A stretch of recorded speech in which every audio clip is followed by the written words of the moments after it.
Welcome to my channel railway Adda के दोस्तों, कैसे हैं आप सब। आशा करते हैं आप सब अच्छे होंगे और अपनी तैयारी को लगातार अच्छा कर रहे होंगे। जैसा कि आपको पता है, हम लोग जो है डेली एसएससी जीडी का प्रीवियस पेपर का और कुछ नया पैटर्न पे आधारित क्वेश्चन आएंगे 20 प्रश्न, उसी का हम लोग डेली एनालिसिस करते हैं। और आज का पहला प्रश्न है, आज के महत्वपूर्ण प्रश्न में पहला प्रश्न है दोस्तों, एक प्रसिद्ध टेक्टोनिक प्लेट जो भारतीय प्लेट है, जहाँ पे अभी वर्तमान में भारत स्थित है, वो किस प्राचीन महाद्वीप से अलग हुई थी। तो आपको बता दें, जो हाँ वर्तमान में भारत स्थित है, वो पहले गोंडवाना लैंड से अलग हुई थी। वो प्लेट टेक्टोनिक है, इसी से ये अलग हुई थी। और एक्स्ट्रा फैक्ट में देखते हैं आपको, कुछ विद्वान कहते हैं कि पहले जहाँ हिमालय, अभी वर्तमान में हिमालय पर्वत है, वहाँ पहले 33 सागर हुई थी होती थी। ये याद रखिएगा कि ये क्वेश्चन पूछता है हिमालय पर्वत के स्थान पे कौन सी सागर थी, तो 33 सागर थी। और ये भी याद रखिएगा कि विश्व का निर्माण जो हुआ है वो 20 प्लेटों के द्वारा हुआ है। विश्व का निर्माण मुख्यतः 20 प्लेटों के द्वारा हुआ है। नेक्स्ट देखते हैं, भारत में कोयला का जो विशाल भंडार है, वो भी जो हिस्सा है वो गोंडवाना लैंड का हिस्सा है। ये आपको याद रखना है। नेक्स्ट क्वेश्चन देखते हैं दोस्तों, 2 नंबर प्रश्न है, प्रसिद्ध तिरुमला मंदिर किस पहाड़ी पर स्थित है। तो ये जो तिरुमला बालाजी मंदिर जो है वो आपको किस पहाड़ी पर स्थित है, तो आपको ऑप्शन नंबर डी देख रहे होंगे, वेंकटाद्रि। ऑप्शन ए में शेषाद्रि में नहीं है, नीलाद्रि में नहीं है, नारायणद्रि में नहीं है, तो है किस पे, तो वेंकटाद्रि में है। ऑप्शन नंबर डी इसका आंसर हो जाएगा। आपको यहाँ पे एक्स्ट्रा फैक्ट में दिखाया गया है कि वेंकटाद्रि पहाड़ी जो है वर्तमान में आंध्र प्रदेश के चित्तूर का एक पहाड़ी शहर है। और ये जो वेंकटेश्वर बालाजी मंदिर जो है वो विष्णु जी को समर्पित मंदिर है। और ये भी क्वेश्चन पूछता है कि मीनाक्षी मंदिर कहाँ स्थित है, तो मीनाक्षी मंदिर जो है मदुरई में है, जो कि पांडवों की राजधानी हुआ करती थी मदुरई। और ये भी याद रखिएगा, मीनाक्षी मंदिर जो है वो, मीनाक्षी जो नाम है आपको पार्वती माँ का नाम है। सबरी वाला मंदिर कहाँ है, तो वो केरल में, ये भी याद रखिएगा। नेक्स्ट क्वेश्चन देखते हैं दोस्तों, कंप्यूटर जनरेशन का प्रथम से पांचवा का सही क्रम चुनें। तो जो कंप्यूटर जनरेशन का प्रथम से पांचवा का सही क्रम आपको चुना, यानी पहली जनरेशन में कौन सा किसका उपयोग हुआ था, तो वैक्यूम ट्यूब का हुआ था। दूसरा नंबर पे किसका हुआ था, तो ट्रांजिस्टर का उपयोग हुआ था। तीसरा नंबर पे आईसी का उपयोग किया गया था। चौथा नंबर पे VLSI यानी very large scale integration micro processor का प्रयोग किया था। पांचवा जो पीढ़ी आया था उसमें ULSI माइक्रो प्रोसेसर का प्रयोग किया गया था। ये आपको याद रखना है। यहाँ ऑप्शन नंबर ए इसका बिल्कुल सही जवाब है, आप देख सकते हैं ऑप्शन नंबर ए को। और याद कर लीजिएगा दोस्तों, आपको ये भी क्वेश्चन पूछता है कि जो पांचवी पीढ़ी के कंप्यूटर की भाषा है वो कौन सी है, तो ये प्रोलॉग है। क्वेश्चन पूछेगा डायरेक्ट, प्रोलॉग जो है आपको किस पीढ़ी का कंप्यूटर की भाषा है, तो याद रखिएगा पांचवी पीढ़ी के कंप्यूटर की भाषा है प्रोलॉग। और आईसी यानी इंटीग्रेटेड चिप का जो जो हुआ था विकास, उसको किसने किया, तो JS किल्बी ने किया था। याद रखिए JS किल्बी ने आईसी यानी इंटीग्रेटेड सर्किट का विकास किया था। और कंप्यूटर में जो भी अशुद्धि है, यानी कि जो भी अशुद्धि उसमें आता है, उसको हम लोग बग कहते हैं, बग कहा जाता है, याद रखिएगा। विश्व का प्रथम डिजिटल कंप्यूटर जो था ये जो आपको यूनिवैक था। विश्व का प्रथम digital computer UNIVAC. Next question देखते हैं दोस्तों, MIPS का फुल फॉर्म क्या होता है। MIPS का फुल फॉर्म पूछ रहा है आपको, तो M से हो जाएगा मिलियंस, आई ऑफ यहाँ पे एक रहता है, छुपा हुआ होता है, तो मिलियंस ऑफ। आई से हो जाएगा इंस्ट्रक्शंस, P से हो जाएगा पर, S से सेकेंड, तो मिलियंस ऑफ इंस्ट्रक्शंस पर सेकेंड। ऑप्शन नंबर ए इसका सही है, याद रखिएगा। कुछ एक्स्ट्रा फैक्ट में देखते हैं, ROM का फुल फॉर्म क्या होता है, तो R से हो जाएगा रीड, O से ओनली, M से मेमोरी, रीड ओनली मेमोरी हो जाएगा। सीपीयू को हम लोग क्या कहते हैं, कंप्यूटर का मस्तिष्क कहा जाता है सीपीयू को। तो सीपीयू का फुल फॉर्म क्या होगा, तो C से हो जाएगा सेंट्रल, P से हो जाएगा प्रोसेसिंग, और U से हो जाएगा यूनिट, सेंट्रल प्रोसेसिंग यूनिट इसको कहा जाता है। और रैम, रैम रहता है कंप्यूटर में, मेमोरी में, सभी जगह ये रैम मोबाइल में भी उपलब्ध रहता है। तो रैम को हम लोग क्या कहते हैं, R से रैंडम, A से एक्सेस, M से memory, random access memory. Next question देखते हैं दोस्तों, पांचवा नंबर है, एक निबल में कितना बीट होता है। तो आपको बता दें, एक निबल जो है ये कंप्यूटर से संबंधित क्वेश्चन है, तो एक निबल में जो आपको 4 बीट होता है। कितना बीट होता है, 4 बीट होता है एक निबल में। वही एक बाइट पूछेगा, एक बाइट, जिसे यहाँ पे यहाँ एक्स्ट्रा फैक्ट में आपको दिखाया गया है, एक बाइट में कितना बीट होता है, तो एक बाइट में 8 बीट होता है। और ये याद रखेगा, 1 GB होता है 1024 MB के। और वर्तमान में जो है कंप्यूटर की 5 पीढ़ियाँ विकसित की गई है। नेक्स्ट क्वेश्चन 6 नंबर क्वेश्चन है लेखानिया भीमबेटका और चोपनी मांडो। लेखानिया भीमबेटका और चोपनी मांडो की गुफाओं में कौन से कलात्मक क्रियाकलाप समान है? यानी ये तीनों गुफाओं में कुछ ना कुछ समान है, तो कौन सी है?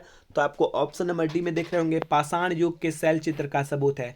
ये तीनों गुफाओं में पाषाण युग में पहले युग जो था यानी कि पत्थर वाला युग, उस समय के शैल चित्र का ये इसमें सबूत है, ये भी याद रखिएगा। और यहाँ पे से कुछ क्वेश्चन एक्स्ट्रा फैक्ट में देते हैं। यह जो चित्र बना है वो आपको शिकारियों का चित्रण है, शिकारी कैसे करते थे उसका चित्र उसमें दर्शाया गया है। भीमबेटका की गुफा जो है वो मध्य प्रदेश में स्थित है। और एलोरा का गुफा का संबंध जो है राष्ट्रकूट वंश से। क्वेश्चन पूछेगा एलोरा गुफा का संबंध किस वंश से है? तो राष्ट्रकूट वंश का। एलोरा कहिए ये दोस्तों या एलिफेंटा गुफा कहिए, ये आपको एलिफेंटा गुफा कहाँ है? महाराष्ट्र में है। इसका संबंध भी क्या है? राष्ट्रकूट वंश से संबंधित है। राष्ट्रकूट वंश के संस्थापक दोस्तों याद रखिएगा दंती दुर्ग होता है। राष्ट्रकूट वंश के संस्थापक दंती दुर्ग होंगे।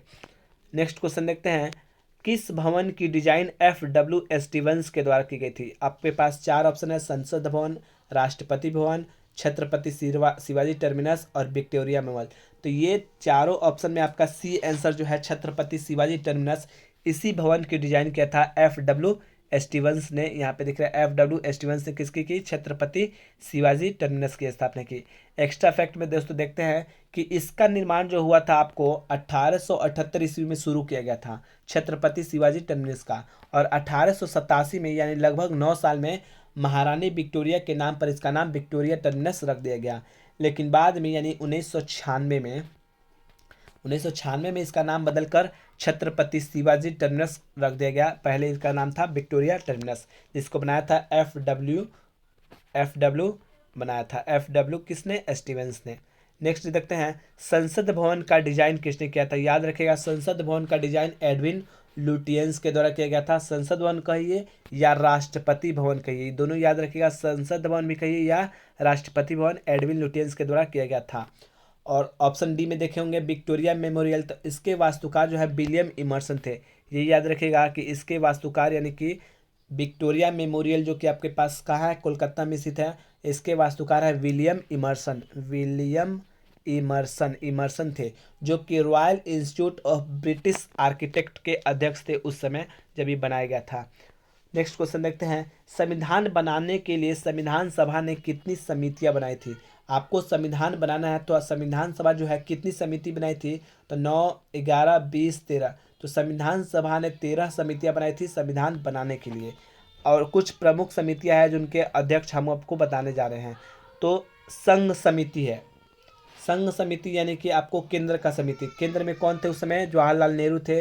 जवाहरलाल नेहरू अध्यक्ष थे केंद्र समिति में। नेक्स्ट है यहाँ पे संचालन समिति के अध्यक्ष डॉक्टर राजेंद्र प्रसाद थे। जो संचालन कर रहे थे उस समिति के अध्यक्ष कौन थे? डॉक्टर राजेंद्र प्रसाद, जो कि भारत के पहले राष्ट्रपति हुए थे, बिहार के थे। और प्रारूप समिति के अध्यक्ष डॉक्टर भीमराव अंबेडकर थे। प्रारूप समिति के अध्यक्ष भीमराव अंबेडकर, जिनमें प्रारूप समिति में 7 सदस्य थे जिनके अध्यक्ष थे भीमराव अंबेडकर। और प्रांतीय समिति यानी प्रांत को गठन करने वाले जो समिति थे उसके सरदार वल्लभ भाई पटेल। आपको पता है कि 362 प्रांत को जो है 562 प्रांत को जो है मिलाने का काम इन्होंने किया था, तो इसलिए प्रांतीय संविधान समिति के अध्यक्ष कौन थे? सरदार वल्लभ भाई पटेल। गुजरात के नाडियाड से थे, इनका जन्म हुआ था नाडियाड में, याद रखिएगा नाडियाड, ये भी क्वेश्चन पूछता है। नेक्स्ट है क्वेश्चन 9 नंबर प्रश्न है, कौन सी नदी नेपाल की सबसे लंबी नदी है? यानी कि हम लोग के पड़ोसी देश है नेपाल, इसकी सबसे लंबी नदी कौन सी है? तो ऑप्शन ए में है कर्णाली नदी। कर्णाली तो यहाँ पे नेक्स्ट देखते होंगे, कर्णाली ऑप्शन ए में है। बी में है महावेली गंगा, सी में है मेघना नदी और डी में है सिंधु नदी। तो आपको बता दें कि यहाँ पे कर्णाली नदी जो है वो नेपाल देश की सबसे लंबी नदी है, कर्णाली नदी। श्रीलंका की सबसे लंबी नदी याद रखिएगा महावेली गंगा है, श्रीलंका की सबसे लंबी नदी।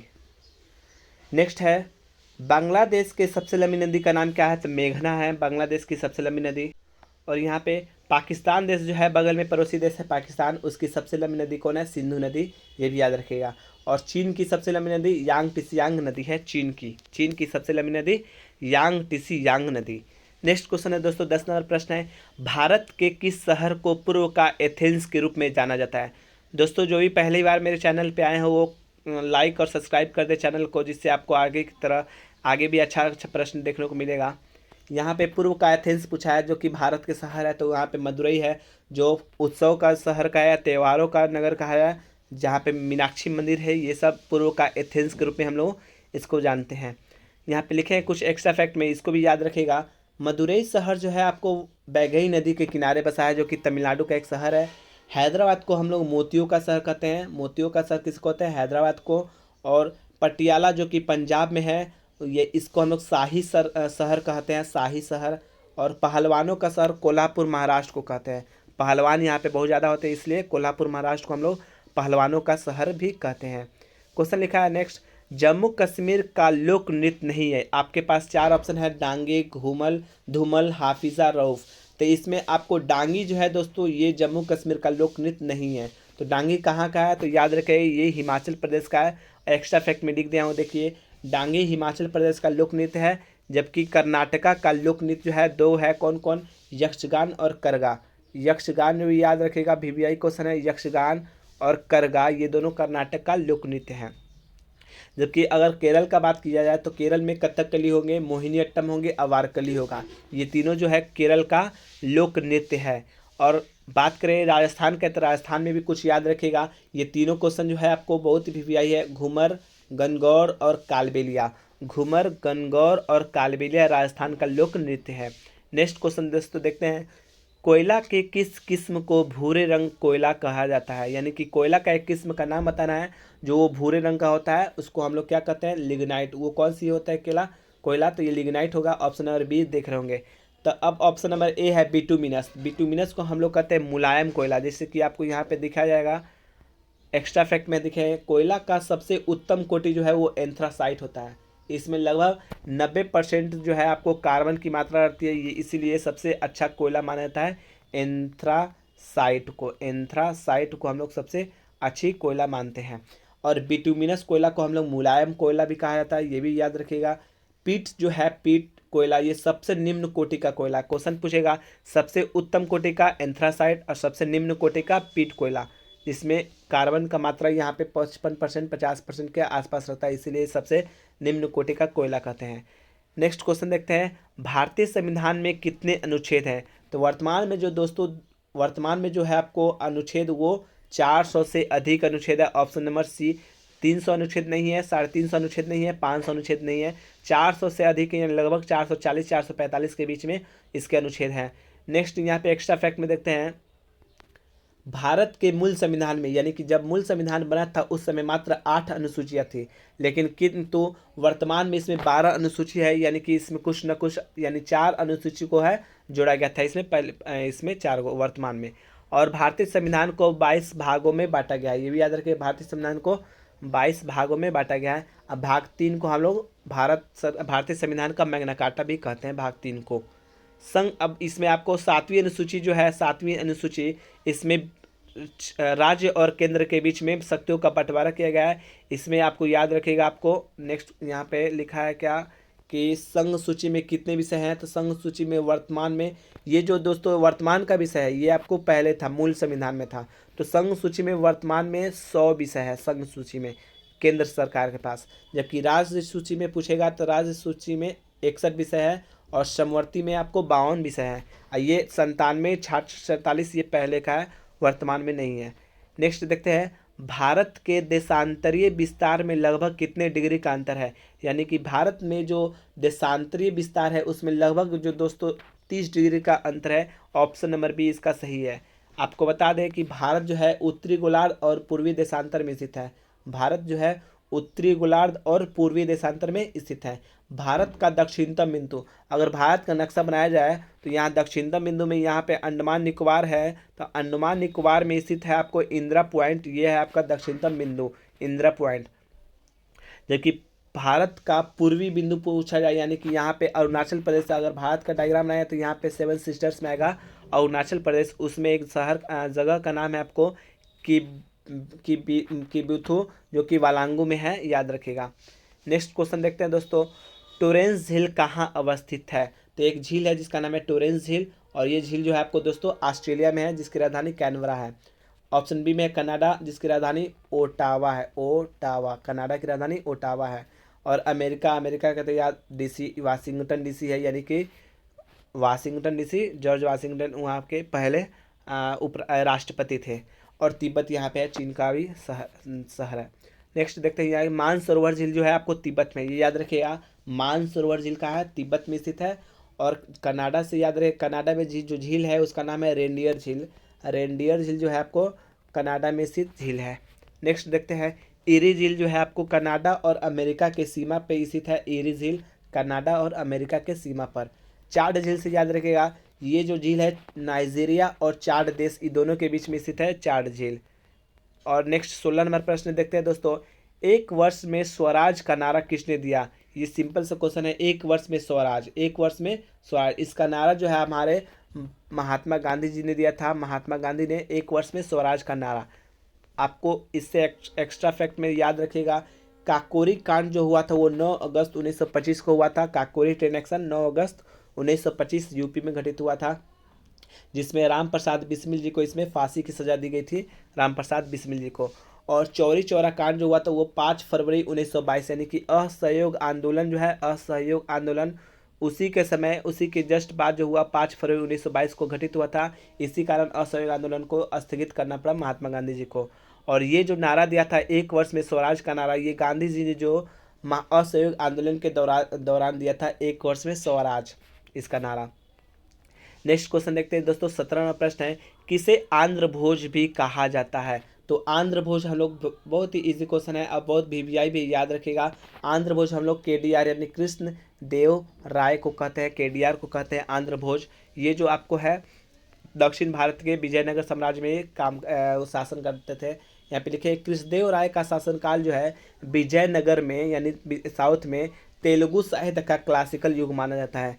केडीआर का शासनकाल जो है विजयनगर में तेलुगु साहित्य का क्लासिक युग माना जाता है। और विजयनगर राज्य जो है उसके संस्थापक जो है 2 भाई थे, हरिहर और बुक्का, अपने पिता के नाम पर संगम वंश के नाम पे रखे थे। ये हरिहर और बुक्का याद रखिएगा, विजयनगर साम्राज्य की स्थापना। और विजयनगर का प्रसिद्ध 1000 मंदिर है, 1000 मंदिर, हजारा राम मंदिर, ये केडीआर ने ही बनाया था, यानी कृष्णदेव राय के द्वारा ही बनाया गया था 1000 राम मंदिर। नेक्स्ट क्वेश्चन है दोस्तों, किस ग्रह के कोई भी उपग्रह नहीं है। आपको बता दें कि 8 ग्रह में 2 ऐसे ग्रह हैं जिसमें कोई भी उपग्रह नहीं है, उनके कोई भी उपग्रह नहीं है। कौन कौन है वो ग्रह, बुध और शनि, बुध और शुक्र। बुध और शुक्र के पास कोई भी अपना उपग्रह नहीं है। नेक्स्ट यहाँ पे देखते हैं, यहाँ पे लिख दिया एक्स्ट्रा फैक्ट में, बुध और शुक्र के उपग्रहों की संख्या कितना है, 0, कोई नहीं है। मंगल के उपग्रह कितना है, 2 है। कौन कौन, फोबोस और डिमोस। याद रखिएगा क्वेश्चन पूछता है फोबोस तथा डिमोस किसके उपग्रह हैं, तो मंगल के उपग्रह हैं। जबकि शनि के सबसे ज़्यादा उपग्रह होते हैं, इनकी संख्या है 82 यानी 82 शनि के उपग्रह है। और शनि का सबसे बड़ा उपग्रह जो इसका नाम है टाइटन है, टाइटन जो है शनि का उपग्रह का नाम है। और बृहस्पति दोस्तों, बृहस्पति का जो आपको उपग्रह की संख्या है 79 है। याद रखिएगा बृहस्पति के उपग्रह की संख्या 79, और इनमें सबसे बड़ा जो है गैनीमेड है, याद रखिएगा बृहस्पति का है। नेक्स्ट देखते हैं, उस देश का नाम बताइए जो विक टाइप लाइटरेटर में बड़े, उस देश का नहीं सॉरी, उस गैस का नाम बताइए। यहाँ उस गैस का नाम बताना है आपको जो विक टाइप लाइटर में टाइप, ये एक छोटा सा लाइटर होता है, आपको उसी में भरी जाती है, वो ब्यूटेन गैस भरी जाती है। ऑप्शन नंबर 20 का आंसर सही हो जाएगा। जैसे कि आपको देखे हैं एलपीजी जो हम लोग खाना बनाने वाले गैस का प्रयोग करते हैं, उसमें आइसोब्यूटेन और प्रोपेन मिलाया होता है उसमें। और एलपीजी में दुर्गंध के लिए उसमें दुर्गंध आता है जब उसमें इथाइल मरकैप्टन उसमें मिलाया जाता है। एलपीजी के दुर्गंध के लिए इथाइल मरकैप्टन का प्रयोग किया जाता है। मार्स गैस किसे कहा जाता है, तो मार्स गैस CH4 यानी कि मीथेन, CH4 को मार्स गैस यानी मीथेन को मार्स गैस कहा जाता है। और कोयला खदान जो होता है दोस्तों, उसमें विस्फोट का मुख्य कारण जो होता है मीथेन गैस ही होता है, कोयला विस्फोट में, खदान विस्फोट में। नेक्स्ट क्वेश्चन देखते हैं आज का आखिरी दोस्तों 20 धातु के पतली तार के रूप में ढालने की विशेषता क्या कहलाती है। यानी धातु कोई है उसको पतला पतला तार में हम लोग उसको ढाल रहे हैं, उसकी विशेषता को हम लोग तन्यता कहते हैं। ऑप्शन नंबर ए इसका सही है। एक्स्ट्रा फैक्ट्स में देखते हैं, जैसे आज का एक्स्ट्रा फैक्ट में, धातु को पतले चादर के रूप में, यानी चादर ऐसे बनाएंगे, सीट्स बनाएंगे जो, उसको ढालने की विशेषता को आघात वर्धनीय कहते हैं। और सोना जो धातु है वो सबसे अधिक आघात वर्धनीय धातु है, यानी सोना को 1 ग्राम सोना को लीजिएगा तो कितना किलोमीटर आप उसको लंबा तार के रूप में खींचा जा सकता है। और सबसे अधिक अक्रियाशील यानी किसी भी चीज़ से ये क्रिया नहीं करेगा, ये है Ag यानी कि सोना। औरम जो है सबसे अक्रियाशील धातु है, किसी से भी रिएक्शन नहीं करता है। जबकि चांदी विद्युत और ऊष्मा का सर्वोत्तम चालक है, विद्युत और ऊष्मा का सबसे अच्छा सुचालक जो है वो चांदी है, Ag यानी अर्जेंटेनम सिल्वर। और सबसे अधिक क्रियाशील धातु यानी कि सभी चीज़ से रिएक्ट कर लेगा कौन है, पोटेशियम। सबसे अधिक क्रियाशील धातु याद रखिएगा पोटेशियम। जो भी पहली बार आया है वो सब्सक्राइब कर दीजिए। थैंक यू फॉर वाचिंग और जय हिंद दोस्तों।